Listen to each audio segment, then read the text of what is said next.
नमस्कार। Between the lines with Neelu Ranjan में आपका स्वागत है। आज हम फिर अपडेट दे रहे हैं भारत पाकिस्तान के बीच जो लड़ाई चल रही है उस पर। आपने देख लिया कि कैसे भारत ने पाकिस्तान के एयरबेस को तबाह कर दिया है, उसके डिफेंस सिस्टम को तबाह कर दिया है और पाकिस्तान का कोई भी मिसाइल जो है वो भारत में घुस नहीं पा रहा है।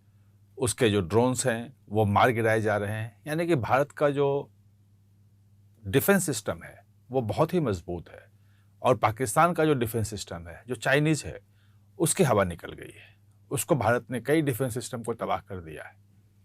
लेकिन सवाल ये है कि युद्ध का जो अंतिम परिणति होती है वो होती है मिलिट्री से, कि आपकी सेना सामने वाले देश में कब घुसती है। क्योंकि हवाई जहाज से आप कितने भी बम गिरा लें, आप कितने भी मिसाइल छोड़ लें, आप कितने भी ड्रोन उड़ा लें, आप के कब्जे में ज़मीन तब आएगी जब आपकी सेना मिलिट्री उस जगह पे पहुंचेगी। जब तक मिलिट्री का बूट वहां पे नहीं पहुंचेगा वो जगह आपकी नहीं होगी। और अगर पीओके हमें लेना है इस लड़ाई में, अगर हमारा उद्देश्य वो है, तो हमारी मिलिट्री वहां पहुंचनी चाहिए। आखिर वो क्या है? क्या है प्लान? क्या सचमुच जाएगी? क्या सेना को ये छूट मिली है? हम आपको बताएंगे कि पूरा प्लान क्या है और उस प्लान के हिसाब से ही सब कुछ हो रहा है। वो प्लान ये है कि जब मिलिट्री जाती है कहीं भी, किसी देश के अगर सीमा के भीतर या एलओसी के पार भी अगर मिलिट्री गई तो मिलिट्री पे हवाई फायरिंग हो सकती है, जहाज से बम गिराए जा सकते हैं, बरसाए जा सकते हैं। आमने सामने की फायरिंग तो होगी कि भाई उनके टैंक भी हैं, हमारे टैंक भी हैं, उनके टैंक हम तबाह कर रहे हैं, हमारे टैंक को तबाह कर रहे हैं। लेकिन टैंक जो तबाह होते हैं वो ऊपर से जब मिसाइल से हमला होता है, जब हवाई जहाज से गिराए जाते हैं तो सारे टैंक तबाह होते हैं और जिस पे भारी पड़ता है वो पीछे हटना शुरू होता है और तब आप वहाँ पहुँचते हैं। तो उसके लिए जो हवाई कैपेबिलिटीज़ है पाकिस्तान की, वो खत्म करना सबसे पहला कदम था, वो सबसे पहले जरूरी था। और इसलिए आप देखेंगे कि भारत का जो पहले प्रहार किया था, सबसे पहले जो टेररिस्ट जो कैंप थे 9, उस पर प्रहार किया कि जिन टेररिस्टों ने हमारे यहाँ के पहलगांव में 26 निर्दोष लोगों को पैंट खोल के मारा है, उनको नहीं छोड़ेंगे, उनके आकाओं को नहीं छोड़ेंगे, वो संदेश था। लेकिन दूसरे दिन जब पाकिस्तान की तरफ से 360 ड्रोन से हमला किया गया, भारत की तरफ भेजा गया और सबको न्यूट्रलाइज हमने किया, भारत ने जवाबी कार्रवाई में क्या किया? लाहौर का जो एयर डिफेंस सिस्टम था HQ-9, उसको ध्वस्त कर दिया। कल जो हुआ उसमें आप रावलपिंडी देख लीजिए, 2-3 बेस और हैं, उसका एयर डिफेंस सिस्टम खत्म किया। और रावलपिंडी का जो रनवे है जहां से लड़ाकू विमान उड़ते हैं, उसमें कई फीट गहरा गड्ढा कर दिया, उसको निशाना बनाया। उद्देश्य क्या है कि अगर एयर डिफेंस सिस्टम आपका खत्म हो गया तो हमारे जहाज जाएंगे, हमारे मिसाइल जाएंगे, वो पकड़ नहीं पाएंगे।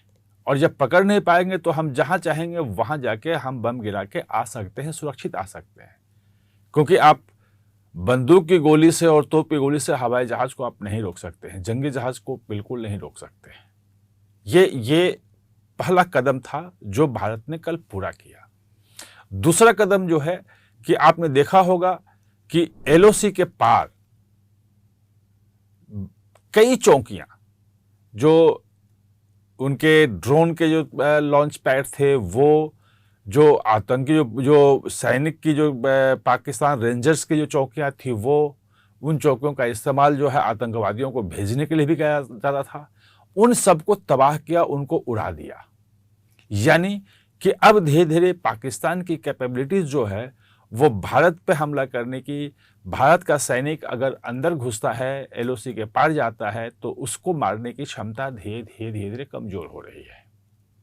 तो मुझे लगता है, और जो मेरी बातचीत है उसमें अब कुछ दिन, 1-2 दिन और देखा जाएगा कि पाकिस्तान क्या करता है। पाकिस्तान की कैपेबिलिटीज जो है और ख़त्म किया जाए, उसके मिसाइल और ड्रोन जो हैं वो कैसे रोके जाएं, क्योंकि टैंक आपके खुले में घुसे घूमेंगे, अगर अंदर घुसते हैं, सैनिक घुसते हैं, तो उन पे ड्रोन से हमला न हो, कैसे उसको बचाया जाए, ये एक आज या कल में वो अचीव हो जाएगा। और उसके बाद मिलिट्री जो है वो अंदर घुसेगी, और जब मिलिट्री अंदर घुसेगी तभी आप दावा कर सकते हैं कि जहां जहां तक मिलिट्री पहुंची वहां वहां की जमीन आपकी है।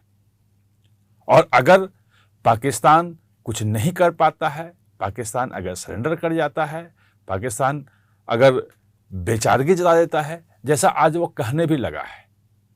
आप अगर इसाक डार का देखें, उनके विदेश मंत्री जो हैं और उप प्रधानमंत्री भी हैं, तो उन्होंने आज बोला है कि अगर भारत हमला नहीं करेगा तो पाकिस्तान अब हमला रोकने के लिए तैयार है, हम कुछ नहीं करेंगे। यानी कि उनकी क्षमता जो है वो कितनी ध्वस्त हो गई है। लड़ाई के 2 दिन में ही वो पाकिस्तान जो है वो बिलबिला उठा है। वो जानता है कि अगर यहाँ पे भारत नहीं रुका तो भारत कल पीओ को भी ले लेगा, हो सकता है कि ननकाना साहब जो गुरुद्वारा है वो भी ले ले, लाहौर भी ले ले, क्या होगा पता नहीं, भारत कहाँ तक जाएगा वो पता नहीं। और ये पुराना भारत नहीं है, ये वो भारत नहीं है कि 1965 में लड़ाई जीतने के बाद भी और जो बातचीत का जो टेबल था वहाँ पे वो लड़ाई हार गया और सब कुछ फिर लौटा दिया, जैसे था वैसे कर दिया। 1971 में भी यही हुआ था। 15,000 स्क्वायर किलोमीटर जमीन जो है वो 71 की लड़ाई जीतने के बाद, 93,000 पाकिस्तानी सैनिकों के सरेंडर करने के बाद भी हमने शिमला समझौते में वापस कर दिया। ये बहुत पुरानी कहावत भारत में चल रही थी कि हम जंग के मैदान में तो जीत जाते हैं, लेकिन बातचीत के टेबल पे हार जाते हैं। अब वो सरकार नहीं है, अब वो लोग नहीं हैं। जो सरकार में लोग हैं वो जानते हैं कि हमें बातचीत के टेबल पे क्या करना है, कैसे करना है। अब पुरानी गलती जो 1948 में हुई थी कि हमने सेना को रोक दिया था और पीओ के पाकिस्तान के पास रह गया, आज तक वही है, समस्या की जड़ वही है, वो नहीं होगा। 65 में हमने जीती हुई सारी चीज़ें लौटा दी थी, लाहौर वगैरह सब हमारे पास था, हमने वापस कर दिया था, वो नहीं होगा। जो 71 में हमने उनको लौटाया था 15,000 स्क्वायर किलोमीटर ज़मीन, वो भी नहीं होगा। और सेना को कारगिल में भी नहीं कहा जाएगा, कारगिल में से कह दिया गया था कि भारतीय वायुसेना किसी भी स्थिति में एलओसी क्रॉस नहीं करेगी। और बहुत मुश्किल में, क्योंकि हवाई जहाज जब घूमता है तो उसको लंबा चक्कर लगाना पड़ता है, और एलओसी के बिल्कुल सटे हुए इलाके में सारे आपके घुसपैठ करके आपके इलाके पे कब्जा करके पाकिस्तानी सैनिक बैठे हुए थे। तो उस मुश्किल घड़ी में भी वायुसेना को कहा गया था कि आपका जो जंगी जहाज है वो एलओसी क्रॉस न करे, ये निर्देश था, और एलओसी क्रॉस नहीं किया। और कारगिल का बाद आप जीते, अपनी चीज़ों को, कारगिल को आपने मुक्त कराया। अब वो लोग सत्ता में नहीं हैं। अब जो हैं वो जानते हैं कि लड़ाई अगर जीती गई तो सिर्फ ज़मीन पे नहीं जीतेंगे, बल्कि बातचीत के टेबल पे भी जीतेंगे। और जो समझौता होगा वो भारत की शर्तों पर होगा। जो पाकिस्तान पहले ही सरेंडर कर रहा है, सरेंडर कर देगा तो उसकी शर्तों पे समझौता नहीं होगा, उसके साथ कोई मुरब्बत नहीं की जाएगी। आप हमारे साथ चर्चा में जुड़े, इसके लिए बहुत बहुत धन्यवाद।